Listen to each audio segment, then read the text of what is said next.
Oi, gente, bom dia novamente.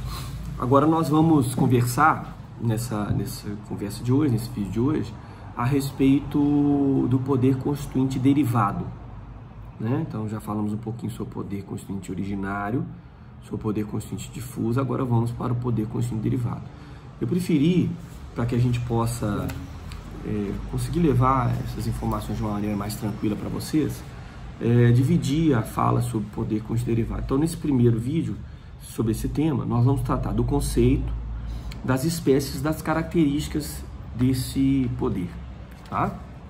Bom, enquanto o poder constituinte originário é o poder que cria a Constituição do país, podendo ser a primeira Constituição, e aí ele é chamado de poder constituinte originário histórico, ou as outras Constituições, então recria as Constituições, e aí ele não recebe um adjetivo assim mais contundente, então seria nessa ideia de identificar um poder originário inicial, efetivamente, que é o histórico, o poder originário que vai se sucedendo, né, na linha temporal, recriando a Constituição. No nosso caso aqui nós já sabemos a quantidade de Constituições nós tivemos, a época nas quais essas Constituições foram editadas. Todas elas, as Constituições, frutos do poder originário. Mas, paralelamente ao poder originário, nós temos um poder que é chamado de poder derivado.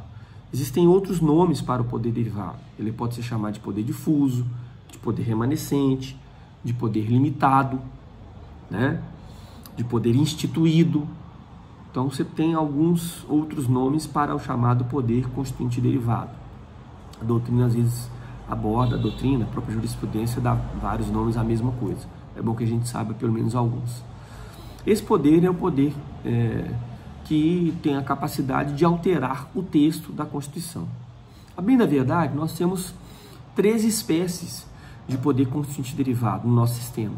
O poder constituinte reformador, poder constituinte derivado reformador, que é esse que altera o texto da Constituição e que se manifesta através das emendas constitucionais, tá? Nós temos o poder constituinte derivado decorrente, que é aquele que se manifesta através da criação de constituições estaduais. A gente lembra que nós estamos numa federação, então nós temos uma Constituição Federal que trata basicamente do interesse nacional e organiza o país, né, o Estado, né, com letra maiúscula aí, e as constituições dos Estados-membros, que vão organizar os estados, Minas Gerais, Bahia, Rio Grande do Sul, obviamente cuidando com mais ênfase do interesse regional. Bom, então temos esse tipo de poder derivado, que nós chamamos de poder derivado decorrente. E nós temos o poder constituinte derivado de revisão, que também tem como finalidade a alteração do texto constitucional, porém, ao invés de promoção de alterações pontuais no texto, isso papel exercido pelo poder constituinte derivado reformador, alterações significativas, alterações gerais, ou uma análise geral, uma revisão realmente do texto, que aconteceu em 1993, de 1993 para 1994, que nós damos o nome de poder constituinte derivado de revisão. Então, 3 espécies aí. Todas essas espécies, em alguma medida, elas contam com certas características, né?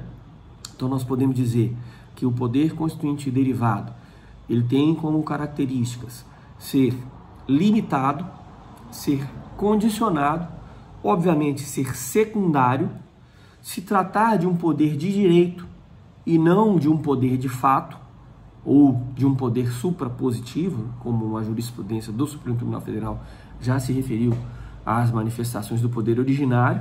Então, não é poder de fato, é poder de direito, né? Então, tem natureza jurídica, portanto, são características, né, que você encontra aí para o poder constituinte derivado. Poderíamos até acrescentar que, assim como o poder originário, se trata de um poder permanente, mas não se exerce em momentos de viragem histórica, né, do chamado hiato constitucional, como é o caso do originário. Se exerce em momentos onde há um parcial descompasso entre o interesse da sociedade, as vivências da sociedade e o texto constitucional, né? É bom lembrar que quando nós temos constituições abrangentes, constituições dirigentes, constituições analíticas, são essas que têm um texto mais alentado, né, um texto mais recheado de artigos, com temas que não são apenas essenciais à organização do Estado, como é o caso da Constituição Brasileira de 1988, a probabilidade de exercício do poder constituinte derivado reformador, ela é mais frequente, ela acontece normalmente com mais frequência, né? Hoje nós estamos em 104 emendas constitucionais, né? A propósito, o fruto da manifestação do poder constituinte derivado reformador é a emenda constitucional, uma espécie normativa que altera o texto da Constituição. A gente também já viu um pouco sobre isso quando a gente fez aquela pirâmide lá sobre a ordem jurídica brasileira, né? Está dentro do bloco de constitucionalidade, para que vocês possam lembrar, né? As emendas constitucionais estão dentro do bloco de constitucionalidade. São parâmetros de controle também, né? Para as outras espécies normativas, né? Então, o poder reformador se manifesta nas emendas, o poder de revisão se manifestou, foi no passado, nas emendas constitucionais de revisão, e o poder constituinte derivado decorrente se manifesta nas constituições estaduais. Então, se eu pudesse perguntar assim, quais as espécies normativas resultado do poder constituinte derivado reformador? Você diria as emendas constitucionais. Se eu perguntasse quais as espécies normativas resultado do poder constituinte derivado decorrente, você responderia as constituições estaduais. E, obviamente, que a lei orgânica do Distrito Federal também entra nesse contexto, né? Porque o Distrito Federal reúne as mesmas competências dos Estados-membros, além, é claro, das competências legislativas e também executivas dos municípios, né? Mas é um caso à parte, a gente vai estudar isso na organização do Estado, em momentos mais à frente, espero que presencialmente. Então, vamos guardar isso. Bom, esclarecendo um pouco melhor as características. Primeiro, poder constituinte derivado, ele é secundário. Por que secundário? Porque, obviamente, ele só existe porque houve previsão expressa no poder, ou no fruto do poder constituinte originário, que é a própria Constituição. Então, ele não é inicial, ele é secundário, né? Ele não se pode, é bom lembrar, em razão dessa característica, ele não pode se sobrepor a determinadas disposições constantes no poder constituinte originário, ou seja, na própria Constituição. Determinados. Obviamente que se é um poder reformador, vai alterar o texto da Constituição. Mas é que nós sabemos que existem cláusulas pétreas que vão limitar a manifestação do poder constituinte derivado, especialmente do reformador. Daí porque a gente aproveita para falar da segunda característica, né? Que é a existência de limites ao poder constituinte derivado. Em todas as espécies, mas especialmente, né, sendo até um pouco redundante, no poder constituinte derivado reformador. Então veja, nem todos os assuntos da Constituição podem ser alterados por emenda. Aliás, eles podem ser alterados, mas não podem ser alterados no seu âmago, na sua essência, alguns deles, né? Então existem limites ao poder constituinte derivado reformador, limites materiais, quer dizer, limites que dizem respeito ao conteúdo das emendas. As emendas não podem ter qualquer conteúdo. Alguns conteúdos são vedados às emendas, né? Para lembrar. Então, nisso aí consiste a ideia de existência de limites.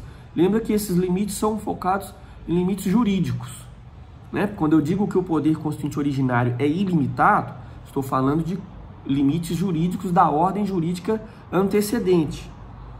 Não se esqueçam que essa ausência de limites ao poder constituinte originário ela é relativa, né? Porque a ordem jurídica internacional, especialmente a pauta de direitos fundamentais, limita a atividade do constituinte originário. A vedação de retrocesso social limita a atividade do constituinte originário. As conquistas sociais que se teve no passado não podem ser abolidas numa nova Constituição. Abolidas não, podem ser até objeto de alguma ponderação, alguma alteração. Nesse sentido aí da teoria sociológica, né, que a gente quer abordar, e para aqueles que a adotam, evidentemente, né? Também tem um contexto político aí, né, que de alguma forma pode limitar o poder constituinte originário. Mas aí, na ideia de que se trata de um poder de fato. No nosso caso aqui, no momento, que é o poder derivado, os limites estão expressos, previstos na própria Constituição, podendo ser limites implícitos ou explícitos. As cláusulas pétreas são limites explícitos, porque são limites claros, manifestos, positivados, escritos na própria Constituição. Os limites implícitos são aqueles que decorrem da análise do próprio texto constitucional. Por exemplo, o próprio conjunto do processo legislativo das emendas constitucionais já configura um limite implícito. Tipo assim, não se pode ir lá revogar o artigo 60 da Constituição, que é onde está ali o conjunto de limites aos quais eu me refiro agora, né? Então é uma limitação implícita não se poder alterar o próprio artigo, que contém os outros limites. Parece óbvio, mas é uma análise que é preciso fazer para você entender o que é um poder implícito.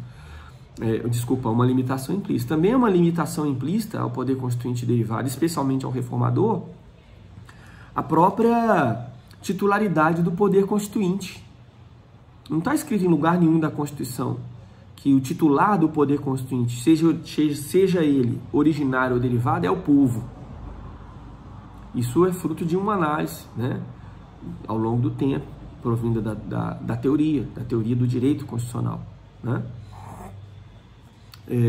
Então, não só a titularidade, como a maneira de exercer o poder constituinte derivado estão sujeitos a limites, não necessariamente limites expressos, como eu estou dizendo, limite implícito, né? Então, quem são os exercentes do poder constituinte derivado reformador? Exercentes, não os titulares. São os membros do Congresso Nacional. Então, alterar isso, quem é que pode exercer o poder constituinte derivado, reformador, também não é possível. E não é porque o texto constitucional está dizendo expressamente que não é possível. Isso decorre da lógica, né, da interpretação que se dá do próprio texto. Por isso nós chamamos de poder, de limitações implícitas ao poder de reforma constitucional. Ok? Então falamos aí da primeira característica, que é a existência de limites ao exercício desse poder derivado. A outra característica é a existência de condições para esse limite, ou seja, o processo de realização, né, de execução, vamos dizer, né, de colocação em prática do poder constituinte derivado reformador, ele está sujeito a determinadas condições, determinados regramentos que o próprio texto constitucional apresenta. Então, limites materiais, a gente fala da característica de ser limitado. Limites ou condições, se preferirem, procedimentais, a gente diz, ou se refere à característica de se tratar de um poder condicionado. Tá? É um poder de direito porque está previsto num documento normativo, por óbvio, né? É um poder permanente, podemos dizer assim, porque ele está presente ao longo da vida da sociedade, se manifestando quando ocorre esse descompasso entre o interesse social, a vivência social e o texto da Constituição. Tá? É evidente que um descompasso mais significativo, que já gerou consenso dentro do Congresso Nacional a ponto de ser, então, promulgada uma emenda constitucional. Quando esse consenso político, né, no sentido do político, dentro do próprio Congresso ainda não é claro, mas já há um descompasso grande entre a sociedade e o texto constitucional, pode ser o caso de manifestar o chamado poder difuso, né, através das mutações.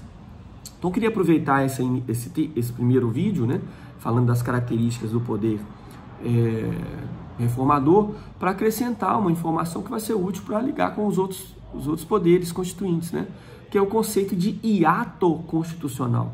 Vocês podem achar isso dentro dos livros textos, né? Hiato constitucional é aquele descompasso entre a vivência da sociedade, talvez do próprio interesse da sociedade e do texto constitucional. Quando ocorre esse descompasso entre o que a sociedade deseja, o que a sociedade pratica e o que está escrito no texto da Constituição, se torna necessária a alteração desse texto. E aí essa alteração pode se dar, se o descompasso for muito radical e abrangente, com uma nova Constituição, através da convocação de uma Assembleia Nacional Constituinte, ou da manifestação de uma outorga, né, de uma Constituição, através de um processo ditatorial, ou não democrático, para a gente ficar por aqui, e pode acontecer também através das expressões da chamada mutação constitucional. Então, do descompasso entre o que a sociedade vive e deseja ao texto constitucional, vários resultados. O próprio poder constituinte originário se manifestando numa nova Constituição, poder constituinte reformador se manifestando com alteração pontual de algumas partes do texto, ou o poder difuso se manifestando através de uma nova interpretação do texto que ainda persiste, tá ok? Então, conceito de ato constitucional introduzido para vocês aí, né? Que resulta, né? Esse ato pode resultar na mutação, na reforma, no chamado hiato autoritário, como a edição de uma Constituição através de outorga, ou através da convocação da Assembleia Nacional Constituinte, com a edição ou promulgação de uma nova Constituição, tá ok? Então nós vamos ficar por aqui nesse primeiro vídeo sobre poder constituinte derivado. No próximo vídeo nós vamos falar do poder constituinte derivado reformador. Um abraço a todos, saúde para todos. Até a próxima.